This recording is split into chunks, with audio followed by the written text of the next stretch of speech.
Hai, Gubernur dan Wakil Gubernur Jakarta terpilih, Pramono Anung dan Rano Karno, berencana untuk memangkas hari kerja pada pekerja dari 5 menjadi 4 hari. Pengurangan hari kerja ini akan dilaksanakan pada periode puncak musim kemarau dan puncak musim hujan, sebagai langkah mitigasi terhadap bencana seperti banjir dan polusi udara. Sebentar, kalau sebagai mitigasi polusi udara masih oke lah. Tapi kalau mitigasi banjir ini gimana nih maksudnya nih? Apakah dengan orang bekerja dari rumah maka potensi banjir akan menurun? Kecuali kalau pas warga kerja dari rumah tuh bukan kerjaan-kerjaan kantor ya, tapi cosplay jadi Pandawara bersihin pintu air Manggarai. Kemudian periode musim hujan yang dimaksud dalam rencana kebijakan ini juga belum jelas nih. Ini adalah plot data curah hujan yang diamati di 62 pos pengamatan hujan yang tersebar di Jakarta. Data yang digunakan di sini adalah data dari sejak 1 Januari 1995 hingga 1 Januari 2025.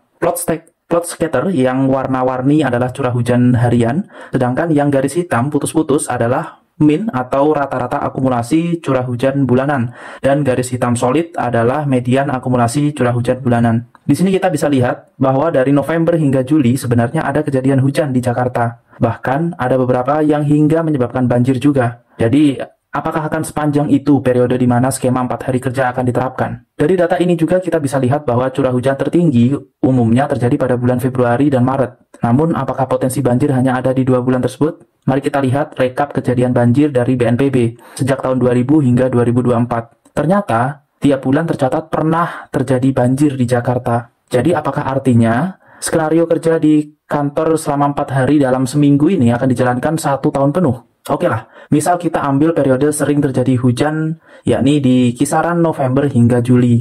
Pada periode ini kan disebut skenario 4 hari kerja juga akan diterapkan pada puncak musim kemarau Jakarta, di mana itu terjadi pada bulan Agustus hingga Oktober. Nah, jadi lagi-lagi apakah artinya selama 1 tahun penuh nih akan diterapkan skenario 4 hari kerja? Karena periode hujannya November hingga Juli, kemudian periode kemaraunya sisanya seperti itu. Pertanyaan berikutnya adalah sebagian besar pekerja di Jakarta bukan tinggal di Jakarta, namun di wilayah penyangga. Pola hujan bulanan di wilayah penyangga ini juga tak semuanya sama. Ada yang puncak hujannya Januari, ada yang Februari, ada juga yang kayak Citayam tuh, yang sepertinya tampil beda di mana yang lain kering, dia hujan, yang lain hujan, dia kering.